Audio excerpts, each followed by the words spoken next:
Start of the month, so we all know that means great resources for us all to learn and enjoy.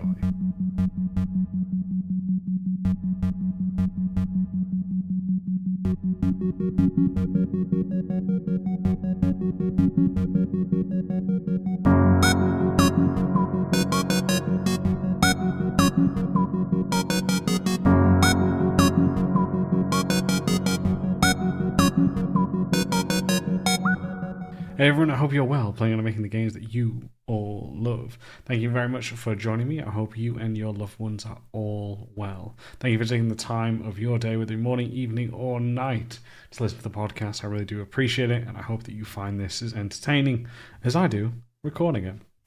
Now, we all know start of the month.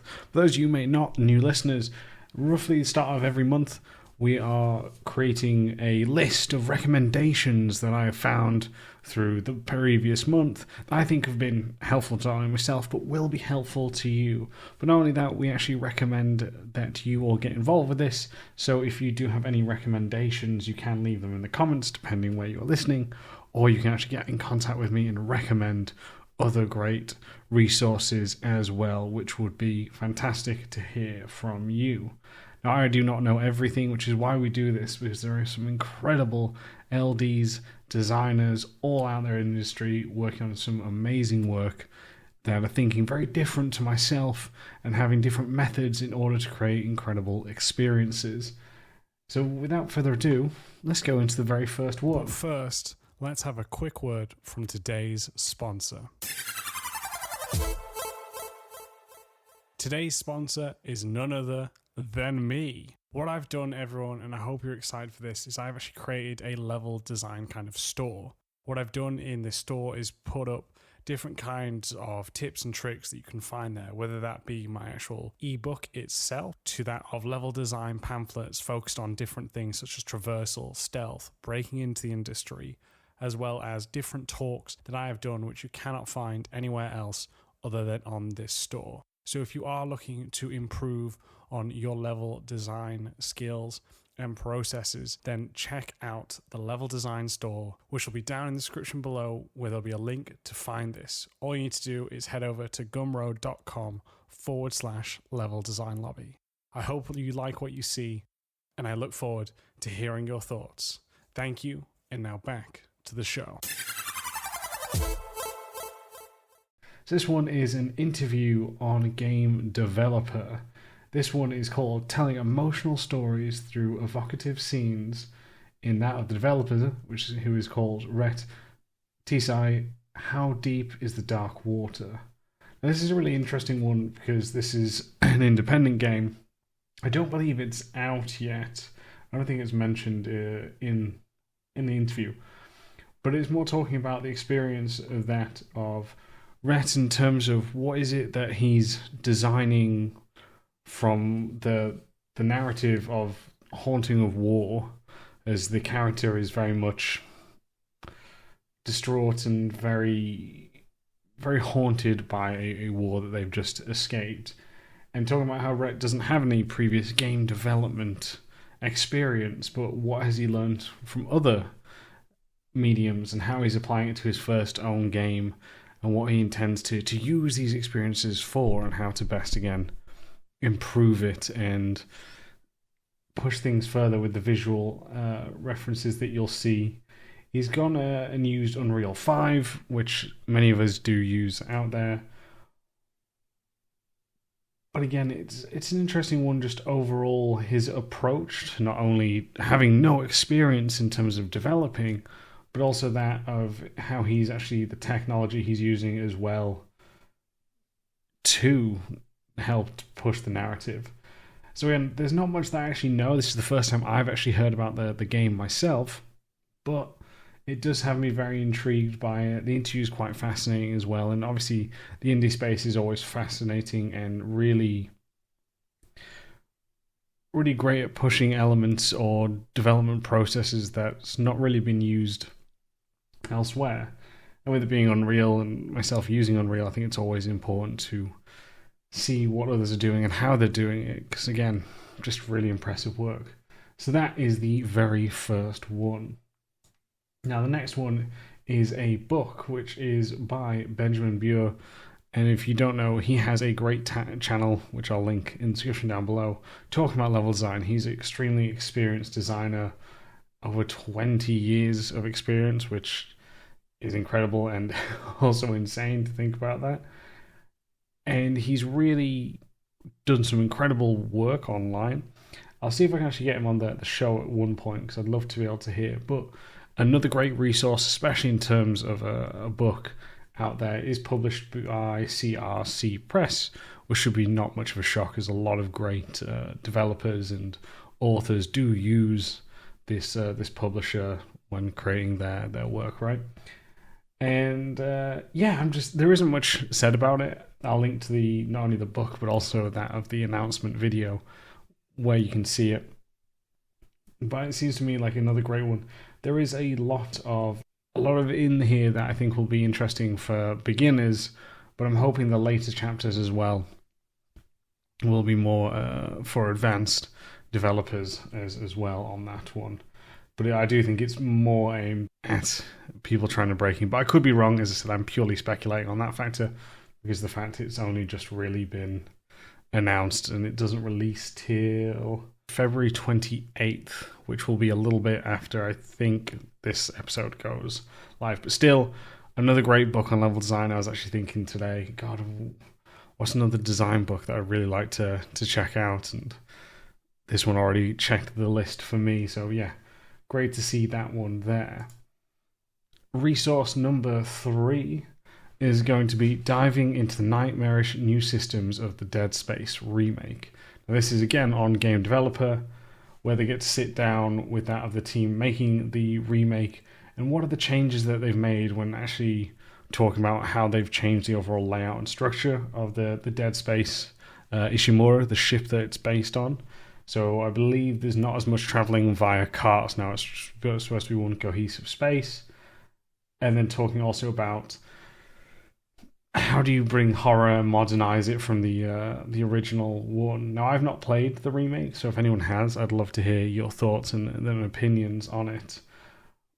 But to me, it's such a fascinating one because it's my favorite horror game, that and Silent Hill 2. And yeah, I mean, very different horror games, right? But to see it get a remake so quick, I think, is a strange one. I think recently I picked up, I think it was last year, I picked up the Dead Space on Steam. So I'm fascinated to see it. I'm not rushing to buy it simply just because I don't want to spend that much just on it just yet. I think that my money likes to go to Hogwarts personally first, but this is very much an interesting one. So I really love Dead Space, and I would love to know more about it in that. But again, talking about how remakes have changed, how again this game was released 15 years ago, something around that area. So how games and levels have developed and advanced over that time period, and then how do you modernize that? But where is the boundary, especially when it comes to a remake? I do wonder what it'd be like to work on a remake as a level designer, right? In terms of, well, your design, you already have the blueprint in a sense, right? However, what can you change? One of the things that they changed, which I wasn't a personal fan of, just from watching, there's a scene where you see how these necromorphs are made, right? And it was a live scene. What I mean by live scene is players can move around in the space where you have to watch it. Now, it's not as... They raise the point that, hey, players can miss it, so they make it into a cutscene, but I think that takes away from the horror because the intensity is practically zero because you just put your controller down and watch it, right? Versus like the horror of you having to watch it. Now, again, players can look around, so there is fair criticism in what they bring up, but I think taking away agency from players in a horror game is not the best move. But again, I could be wrong. It's just different opinions of design, neither right or wrong, to be honest. But yeah, so again, great to hear about it.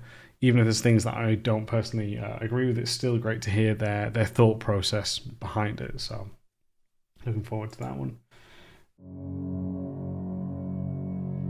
At Level Design Lobby, we believe everybody has a story to tell. Hobbyist or student, freelancer or veteran, we made it our mission to unite those who share our passion for creating and developing great games. Thanks to our generous Patreon backers, we've been able to do just that. So if you've already pledged your support, thank you. If not, you too can ensure the future of Level Design Lobby, helping us to create even more exciting content, collaborations, interviews, and much more. With awesome perks and rewards, whether you're a seasoned professional or just getting started, you're sure to find something for you. Want to share tips, tricks, and advice with passionate, like-minded developers? Our awesome community Discord has you covered. Fancy practicing your level design, creating strong portfolio content, and having fun? Then try our level design weekends. Or perhaps you want to individually discuss your work, hone your skills, or level up your career? Then consider our one-on-one mentorships. If you share our vision, then go to patreon.com/Level Design Lobby for more information and to pledge your support. Thank you. And then the final one is a GDC talk, which is the design direction of I Expect You to Die 2. Now, in case you've not heard of that, I Expect You to Die is a series of you being essentially James Bond, the like the original campy James Bond, in which you have to defeat an evil villain, similar to an escape room, right? Okay, well, I've got to defuse these and do all these puzzles. But this one's fascinating because it's not necessarily about the puzzle designs, it's about the actual design direction, right? Talking about the scheduling, how to keep that on the overall design processes and planning and pipelines for that, what they learn from it, and these kind of elements that you don't actually hear so much about from directors. We tend to hear a bit more about the creative side. Now, it might depend. They are a small studio compared to larger studios where you have production who will help you with planning and scheduling. But it's another side when, especially loads of people who I speak to, and I know a lot of you listeners aspire to get to that director role at one point, right? So it's really important to, again, take the time, listen to the other side of it that you may not expect, and be able to consider the other aspects of being a design director, right? So yeah, those are the overall elements. So thank you. I hope that you have enjoyed this one. It is, again, a little bit shorter. I've got to start heading off and start traveling again soon. So yeah, trying to cram as much in before my train tomorrow morning. But thank you all for listening. Really do appreciate it. If you do have recommendations or just want to reach out to me, you can over at Max Pears on Twitter. You can email into the show at leveldesignlobby@gmail.com. If you want to support the show, make sure that we're constantly doing better, then please head over to patreon.com/leveldesignlobby. Thank you all very much. Take care. I will catch you all next time and see you later.